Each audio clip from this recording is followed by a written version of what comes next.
She helped a shivering man into the car, shelter, completely unaware he was a billionaire escaping his own wedding.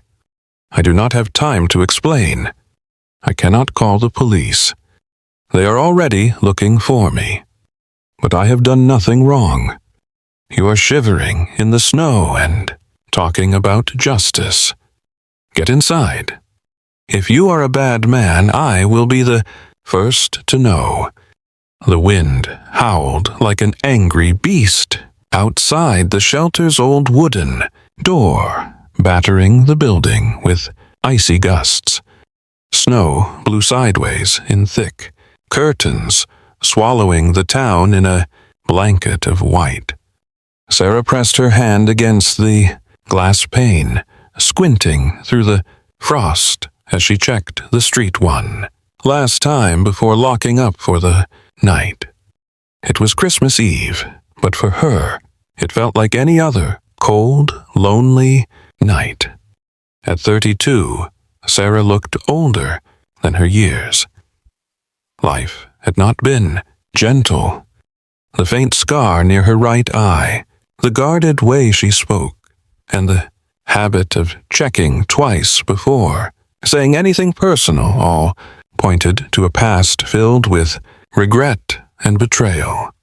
Once a respected accountant with a promising future, she had spent 6 harrowing months behind bars after being framed in a corporate fraud scandal.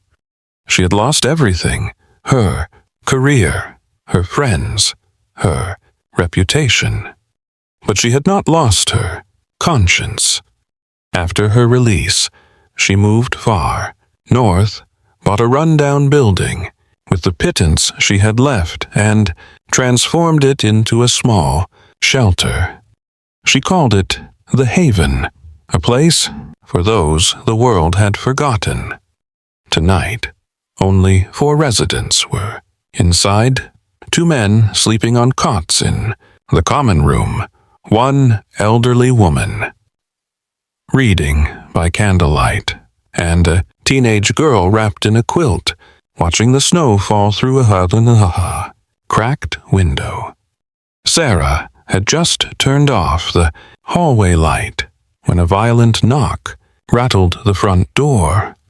She paused, her heart racing, then grabbed the iron poker from beside the fireplace and stepped cautiously toward the entrance. When she opened it, a blast of cold slammed into her, nearly knocking the breath from her lungs. There, hunched and shivering on the Gyoma threshold, stood a young man. His hair was soaked, sticking to his forehead, and blood ran in thin streams from a gash above his brow. His overcoat, though clearly once expensive, was torn at the collar and missing several buttons. The leather gloves he wore were soaked through and stiff with frost. He looked at her with wild, pleading eyes. I do not have time to explain. I cannot call the police. They are already looking for me, but I have done nothing wrong. Sarah tightened her grip on the poker, but did not raise it. You're shivering in the snow and talking about justice, she said, her voice calm and dry. Get inside. If you are a bad man, I'll be the first to know. She stepped aside.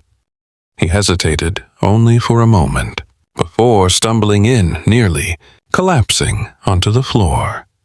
She shut the door firmly behind him and locked it. Sit, she ordered, guiding him toward a bench by the fireplace. You're bleeding. Do not move. He did not argue. She wrapped him in a blanket and handed him a mug of hot, sweet tea, then went to grab the first aid kit. When she returned, he was already trying to unbutton his coat, his fingers trembling too much to manage. Let me, she said, kneeling beside him. The coat peeled back, revealing a designer suit torn at the sleeve. Beneath the shirt, she glimpsed a waistcoat soaked with snow and blood. His shoes, polished leather, were scuffed, but clearly handcrafted. She cleaned the wound on his forehead and applied a small bandage. As she worked, she said, "Name?" He hesitated. Then, as if deciding to trust her, said, "Thomas?" "Thomas Whitaker." Sarah's hands paused for a fraction of a second. That name. She knew it not personally, but from headlines and financial journals. The Whitaker family, tech magnates, old money, famous scandals. But she said nothing. "Well, Thomas Whitaker, you are lucky I still leave my porch light on. You need rest. No questions tonight. You can stay in the back room. There are no locks on the door, and I keep a cricket bat by mine." He gave a faint laugh, more from disbelief than humor. "Thank you." She nodded once, standing. "Dry clothes are in the hallway closet. I'll bring you some food." As she walked away, she glanced back. He sat perfectly still, staring into the fire with a look she had seen before on her own face in the mirror years ago. A man who had been betrayed, who was still bleeding somewhere no bandage could reach. No ordinary runaway ended up in a snowstorm wearing a suit worth more than her car. And Sarah, for all her scars, still believed in giving people one last chance. In the days that followed, Thomas kept mostly to himself. He stayed in the small back room Sarah had prepared for him, emerging only when meals were served, and he never lingered after the dishes were cleared. He walked with his shoulders slightly hunched, as if trying to shrink into the background, and he always sat with his back to a wall. Sarah noticed he scanned the room, often his eyes flicking to windows, doors, and unfamiliar faces, like someone trained to expect danger. He spoke politely, with a calm tone that made others trust him, but he never said more than was necessary. No unnecessary details, no personal stories, just simple thank yous and helpful observations. Still, there was something undeniably human underneath the quiet exterior. After breakfast one morning, Sarah found him on a ladder in the hallway, fixing a flickering light bulb that had annoyed her for weeks. Another day, he spent 2 hours quietly repairing the leaking tap in the kitchen. When the shelter's old generator stuttered during a cold snap, he had it running again within 30 minutes. The residents started to warm to him. He never looked down on anyone, never acted as if he was above them. He helped fold laundry without being asked, offered extra food to the older guests, and once gave his coat to a new arrival who was soaked and freezing. But Sarah saw more than kindness. She saw the way he examined the generator's manual as if he had written similar ones. The way he talked about wiring and circuitry with terms most people would never use. The way he glanced at her laptop screen one evening and muttered, "That budget spreadsheet needs a formula correction. In column F, the total's off by 6 pence. He was not just well-educated, he was precise, experienced, and it only made his silence about the past louder. One night after everyone had gone to bed, Sarah sat at the desk in her office, sorting through donation receipts. The shelter's finances were always on the edge of survival. Her hands were cold from the failing radiator and the candles flickered against the walls. She was about to call it a night when she heard something. A voice, not hers and not from the hallway. "Nicole, you said it would be clean." "Alan, you lied. Don't pretend you did this for me." It was coming from Thomas's room. Sarah stood, her heart beating fast. The voice was not loud, but it carried the weight of something deep and broken. She walked down the hallway, paused outside his door and listened. "I trusted you both. Everything gone." His voice cracked, ragged from sleep, but thick with pain. He was dreaming. But this was not just any dream. This was memory leaking out from the walls he had built. She knocked gently, then opened the door. Thomas was tangled in the blanket, sweat soaking his forehead, his face twisted in agony. "Thomas," she said softly, "you're dreaming. It's all right. Wake up." He jerked upright, gasping for breath. His eyes were wide, wild for a moment, then slowly focused on her face. "Sarah," he muttered. "Sorry, You were shouting," she said, keeping her voice calm. "Names? Nicole? Alan?" His hands trembled as he ran them through his hair. "Yes, sorry. I should sleep somewhere else." "You are fine where you are," she said firmly. "Everyone has ghosts. Yours just sound a little louder than most." He looked at her as if weighing whether to speak. "I do not mean to bring you trouble," he said finally. She nodded. "I know." She did not press for more, but before leaving, she paused at the door. "Thomas, whatever you are running from, just know you do not have to run alone forever."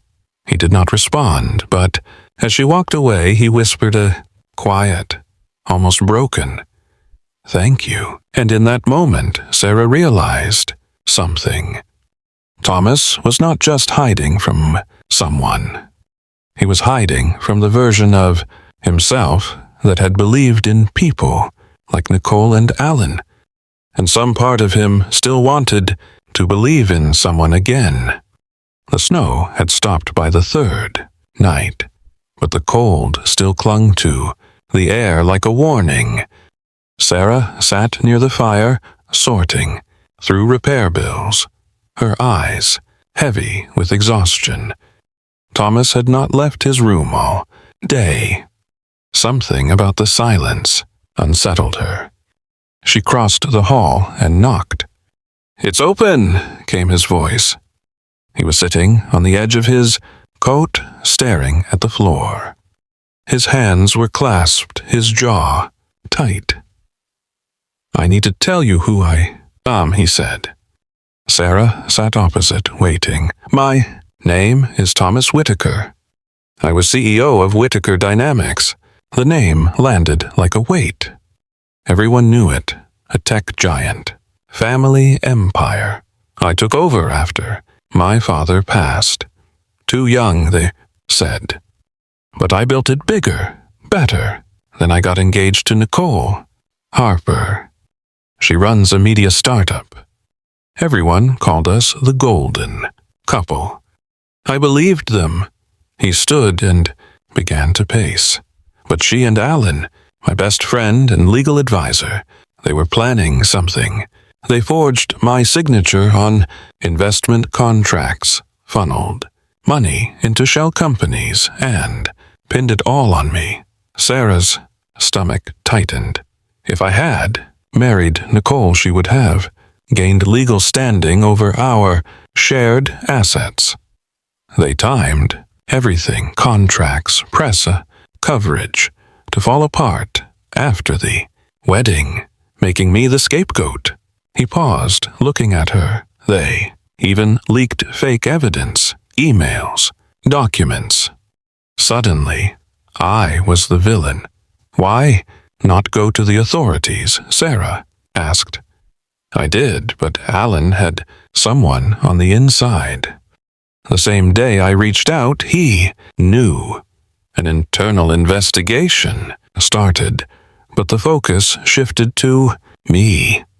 Fabricated evidence. I was finished if I stayed. So, you ran. I had no choice. I had to disappear, figure out what they did, and find proof before they ruined me completely." Fire outside hissed softly as silence fell between them.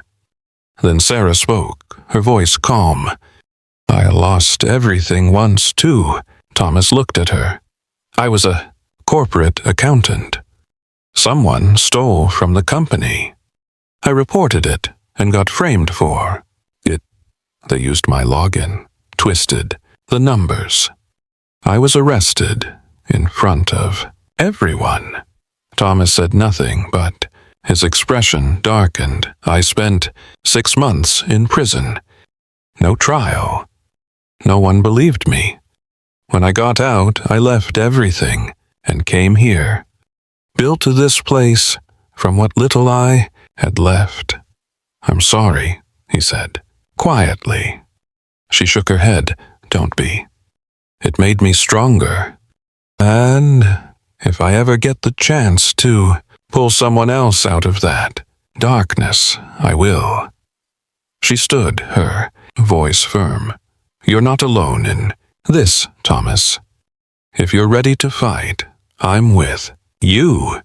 Not out of pity, but because I know what it's like to lose everything and still want to believe in something worth saving." Thomas's expression cracked just a little, not from pain or fear, but something closer to trust.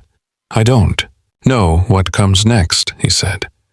"Neither do I," she replied, "but we'll figure it out together." The end of the week, the shelter felt warmer.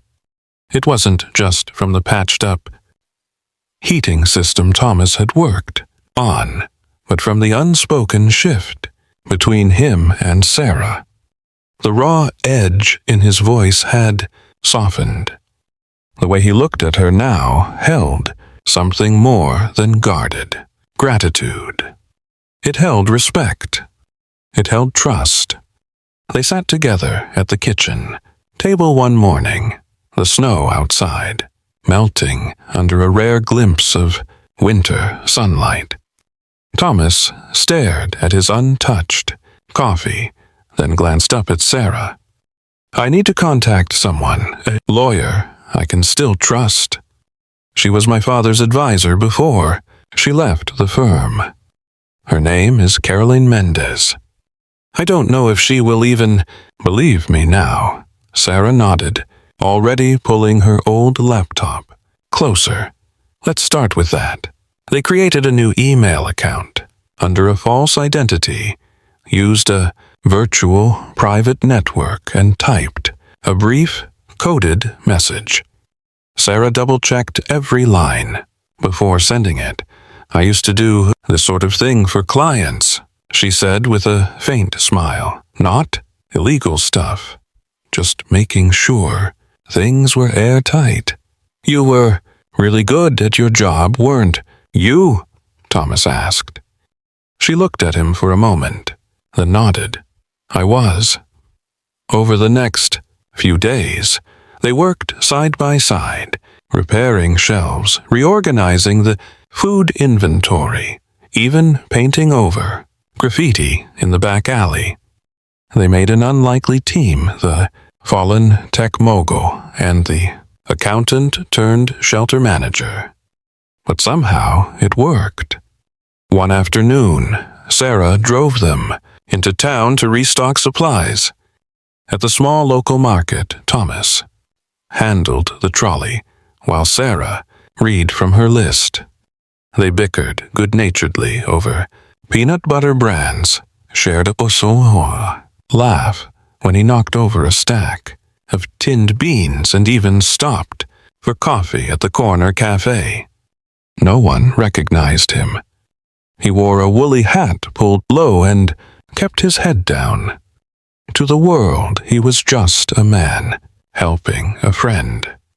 Back at the shelter, as they unloaded groceries, Sarah finally shared the part of her story she rarely let out. It happened on a Thursday, she said, wiping her hands on her jeans. I was reviewing the quarterly reports. Something didn't add up.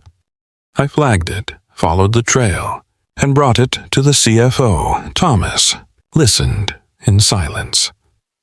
2 days later, security walked me out of the office in handcuffs in front of everyone. The numbers had been changed, and all the evidence pointed to me. Even my login was used. You didn't fight back. I tried, but the real thief knew the system better than I did. My lawyer said I could either take the fall quietly or risk years in court and possibly a longer sentence. I took the plea deal. Thomas's jaw tightened. You'd done nothing wrong. I know that now, but back then I questioned everything. My sanity, my choices, my worth. She met his eyes. That is why I recognized it in you. The way you looked that first night.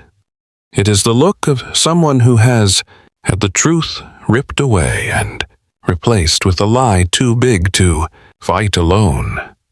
He nodded slowly, the tension in his shoulders easing. You do not have to thank me, she said.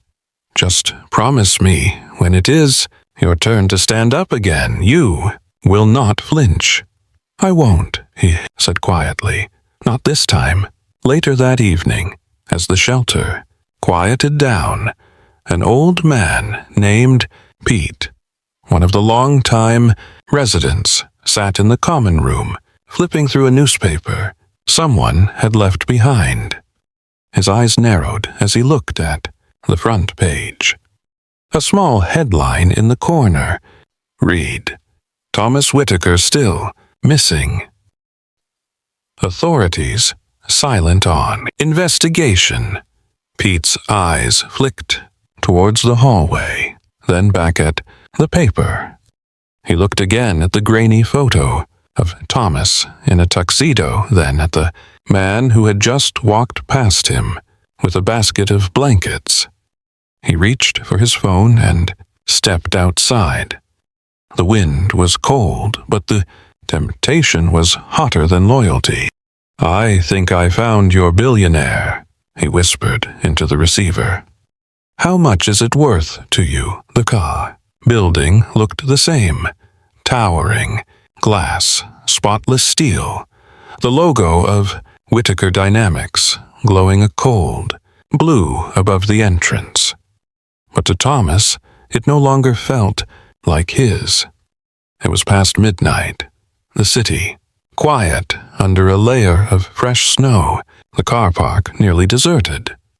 Thomas adjusted the cap on his head and glanced at Sarah beside him. She wore a dark hoodie, oversized, glasses, and a serious look that could cut through steel. Are you still sure about this? She whispered. He nodded. The backup servers are on the second sub-level. Caroline said the evidence is stored locally. Emails, signed documents, transaction logs. If we can pull them and get out clean, we can prove everything. Sarah tightened the strap on her bag. Let's make it quick then. They entered through the old maintenance door. Thomas still remembered the code from his days as CEO, and to his relief, it had not been changed. The door clicked open, revealing a dim hallway that smelled of cold air and cleaning fluid. He led the way, his steps light but steady, every nerve on edge. Inside, the corridors were eerily quiet. Security lights blinked overhead, casting long shadows. They reached the lift, but Thomas shook his head. Too risky. Cameras. Instead, they descended, the narrow stairwell to the server level. Each step down felt like a descent into the life he had left behind. When they reached the door to the server room, Sarah pulled out a flash drive encrypted by Caroline's team. Plug this into the root terminal. It'll copy and send everything to a secure cloud vault. Thomas opened the panel and typed quickly, his fingers remembering every keystroke of a system he had once designed. The screen lit up, and the data began to transfer. He turned to Sarah, breathing hard. "We have to hold for 6 minutes, then we're clear." But before she could respond, an alarm suddenly chirped. A soft but sharp beep that grew louder. Thomas froze. Motion sensor. Someone tripped it. Upstairs, a voice crackled over the intercom. Unidentified activity detected in Sublevel 2. Security teams deploy. Immediately, Sarah's eyes widened. "We have to go." Thomas yanked the flash drive the moment the progress bar hit 100%. They bolted into the stairwell, racing upwards as the distant echo of boots thundered below. They burst into the underground garage just as headlights snapped on across the lot. A black SUV turned towards them, its engine roaring. "This way!" Thomas grabbed Sarah's hand and darted toward the far exit. The SUV accelerated, closing in fast. A security guard jumped from the passenger side, shouting. Thomas shoved open a side door and pulled Sarah through just as a shot rang out. Rubber bullets, not lethal, but enough to knock them off their feet. The door slammed shut behind them. They ran through the alley behind, the building, hearts pounding, breath visible in the freezing air. A high wall loomed ahead. "I can boost you," Sarah said, crouching. "Go, now!" Thomas stepped onto her, braced hands and leapt, grabbing the top of the wall. He pulled himself up, then reached down and hauled Sarah over just as more footsteps echoed behind them. They dropped to the other side, stumbled into the shadows and kept running until the city swallowed the sounds of pursuit. Minutes later, they ducked into an abandoned maintenance shed behind an old train depot. Thomas leaned against the wall, gasping for breath. Blood stained his sleeve. "You're hit," Sarah said, her voice sharp. "It's nothing," he winced. "Just grazed." "Let me see." She tore open the fabric and examined the wound. A shallow cut, already clotting, but it would leave a scar. "You idiot," she muttered, wrapping his arm with a scarf. "Yes," he breathed, smiling despite the pain. "But we got the files." She nodded, then sat beside him on the concrete floor, silence stretching between them like a held breath. "You didn't have to come," he said, quietly. "You didn't have to protect me when that car came at us," she replied. They looked at each other, really looked. And in that moment something shifted. The trust that had been building for days turned into something deeper, something unspoken yet undeniable. "I don't know what this is," Thomas said, his voice hushed. "But I know I haven't felt it in a long time." Sarah reached for his hand, her fingers brushing his lightly. "Then don't run from it," she whispered. And he did not. 2 nights after the break-in, Thomas sat in the corner of the shelter's office, staring at a silent phone. A single lamp lit the room, casting long shadows over the desk where Sarah hovered beside a laptop, checking audio settings for the third time. "You really think she'll take the bait?" Sarah asked, not looking up. "She will," Thomas replied. "Nicole's too ambitious to walk away from power. She'll think I'm desperate, that I'm crawling back. And Alan? He's never far behind. She'll loop him in." Sarah nodded, adjusted the gain on the microphone, and looked over at Thomas. "We only get one shot at this." "I know." Earlier that day, Sarah had contacted an old connection, Lena Foster, a fiercely independent investigative journalist with a reputation for taking down corporate giants. Lena had agreed to meet under one condition: proof. Real proof. So Sarah and Thomas gave her a plan. Now, in the quiet of the office, Thomas took a deep breath and dialed Nicole's number on a burner phone. Sarah hit record. The phone rang once, twice, then Nicole answered, her voice as smooth and calm as silk. "Thomas," he let out a shaky sigh. "Nicole, listen. I made a mistake disappearing like that. I shouldn't have run." A pause. Then cautious curiosity. "Where are you?" "I can't say.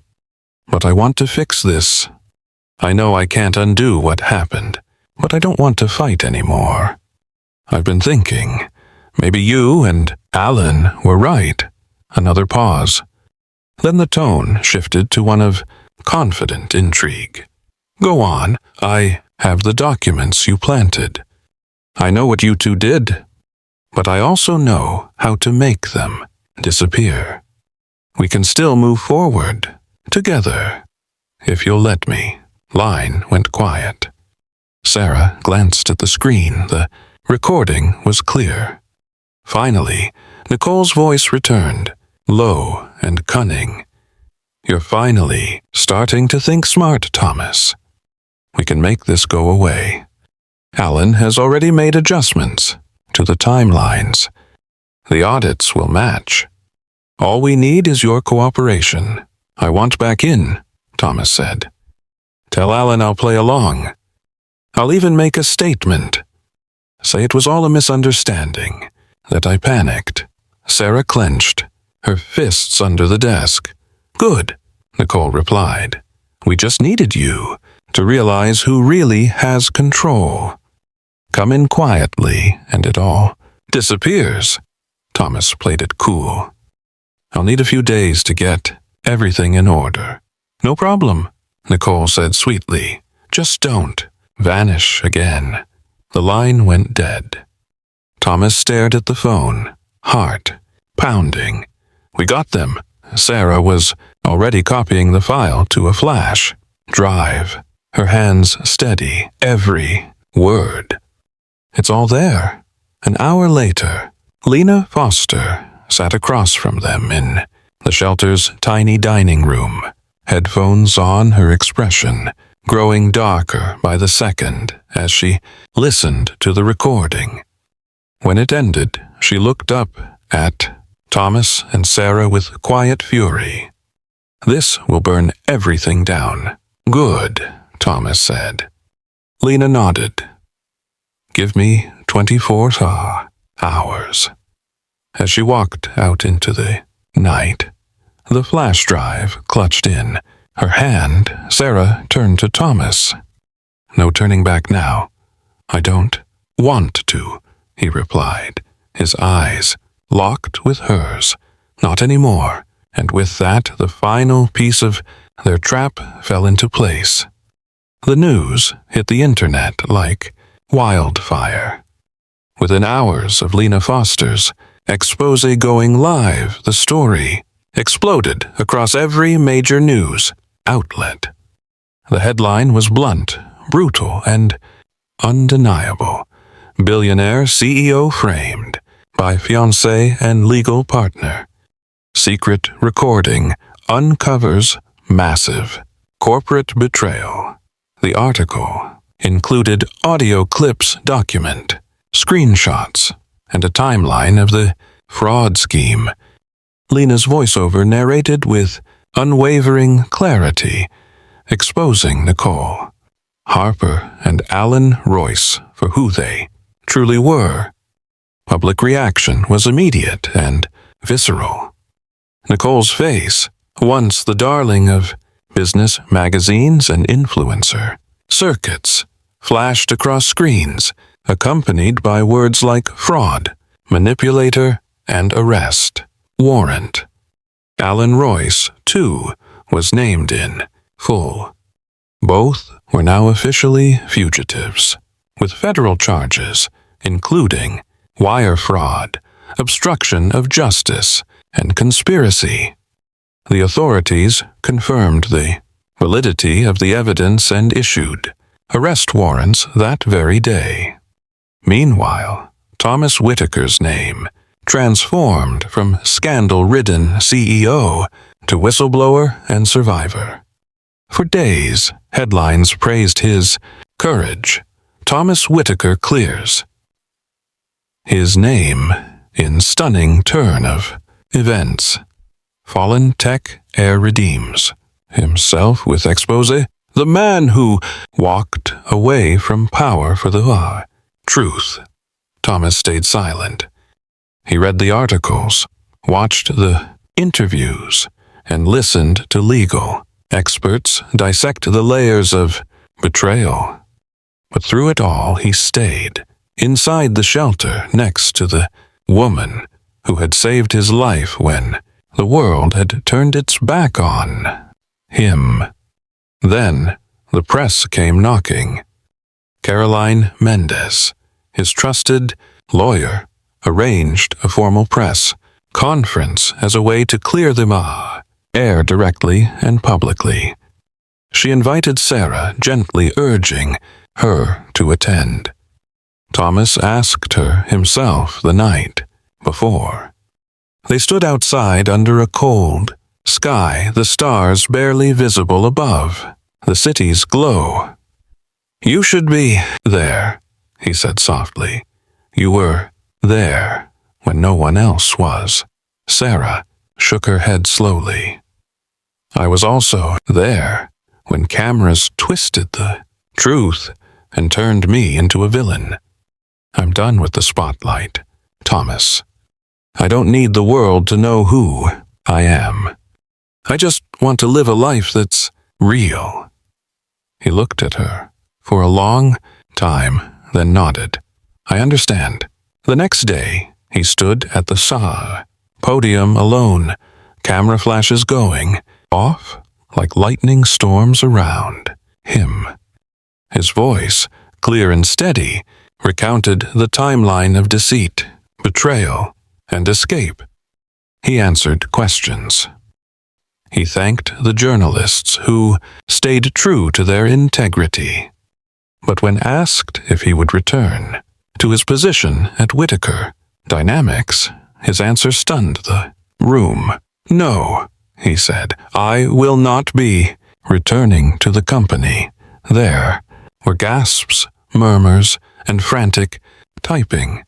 "I have learned that power, no matter how well earned, means nothing without people you can truly trust. My father left me a business, but here," he placed a hand on his chest, "I found something better.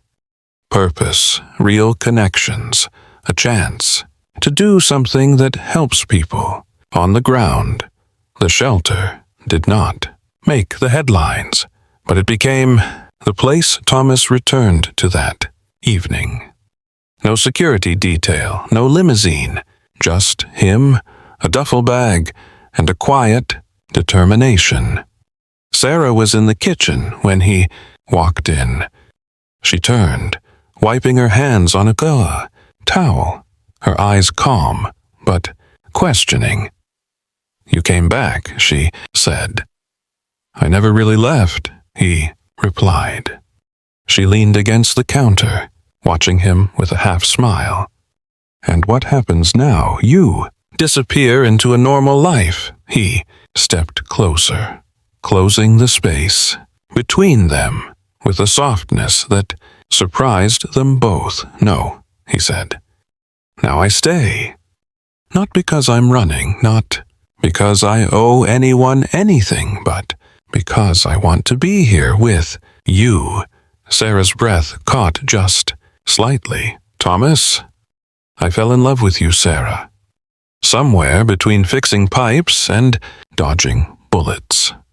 I saw you, and I couldn't look away. Her eyes searched his face, her voice barely above a whisper. This isn't exactly a fairy tale, he smiled. No, but it's real, and as she stepped into his arms, laying her head against his chest, she realized that maybe, just maybe, this was better than any fairy tale. Because it had been earned through truth, through fire, through choosing each other when the world had given them every reason not to. And in that small, quiet shelter, built on second chances and stubborn hope, love did not need a spotlight to shine. It just needed two people brave enough to hold on. The scent of cinnamon and baked bread filled the air as laughter echoed through the old community center. Twinkling lights lined the windows, casting a golden glow over the long rows of tables, each one set with care. Laughter rang from children chasing each other around stacks of chairs, and the soft hum of music played beneath the joyous chaos. Outside, snow fell in soft flakes, blanketing the streets in silence. But inside, warmth reigned. Sarah stood near the makeshift buffet, helping a young boy scoop mashed potatoes onto his plate. She wore a deep green jumper and a silver pendant shaped like a star. Simple, beautiful, and unmistakably her. A year had passed since the stormy night. Thomas had stumbled into her shelter, bleeding and broken. Since then, everything had changed. And yet, somehow, everything had come full circle. She was now the chief financial officer of the Haven Project, a non-profit founded by Thomas after he stepped away from Whitaker Dynamics. Together, they had expanded from one shelter to 6, scattered across the region, each one modeled after the values they both held dear: dignity, trust, and second chances. Thomas had taken to his new life with quiet joy. Gone was the man who once signed multi-million-pound contracts in penthouse boardrooms. Now he showed up in work boots and rolled-up sleeves, handing out coats and rebuilding broken heaters. And through it all he stayed by Sarah's side, not as a man who needed redemption, but as one who had found purpose. Tonight was their first annual Christmas celebration for the residents of all 6 shelters. More than 200 people filled the room, eating, laughing, healing. The success was visible in every smile, every grateful glance. Thomas found her near the stage, where volunteers were handing out mugs of cider. You disappeared on me, he said with a grin, slipping a hand into hers. You were too busy winning over the entire room. Guilty, he said, but I have something for you. She raised an eyebrow. Now? Now. He led her outside just beyond the glow of the lights where the snow drifted quietly around them. The air was cold but not biting, peaceful. From his coat pocket, Thomas pulled out a small velvet box. Not dramatic, not flashy, just honest. Sarah looked at it, her breath visible in the cold. "Thomas, it's not an engagement ring," he said gently, opening the box. Inside was a silver band etched, with delicate patterns resembling shelter rooftops and stars. It sparkled subtly under the light from the windows. "This isn't to possess you," he said. "It's not to claim you or to bind you. It's a promise." She looked up at him, her eyes soft, her heart steady. "A promise that I'll stay," he continued, "that no matter what happens, good, bad, ordinary, I won't run. Not from this, not from us." Her eyes welled up as she reached out and touched the ring. "You're ridiculous," she whispered. "Is that a yes?" he asked, smiling. She took the ring from the box and slid it onto her finger. Then she laced her fingers with his. "I didn't need a ring to know you'd stay," she said. "But I'm glad you gave me one anyway." From inside, the warm sound of carols began to drift through the open door. A little girl in a red scarf, now ringing the shelter's old, restored antique chime in time with the music. Sarah leaned into him, resting her head against his chest as the bells sang through the air.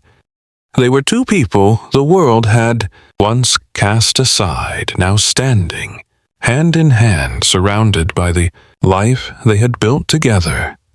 It was a life not of perfection, nor free from scars, but one built on the solid foundations of truth and resilience.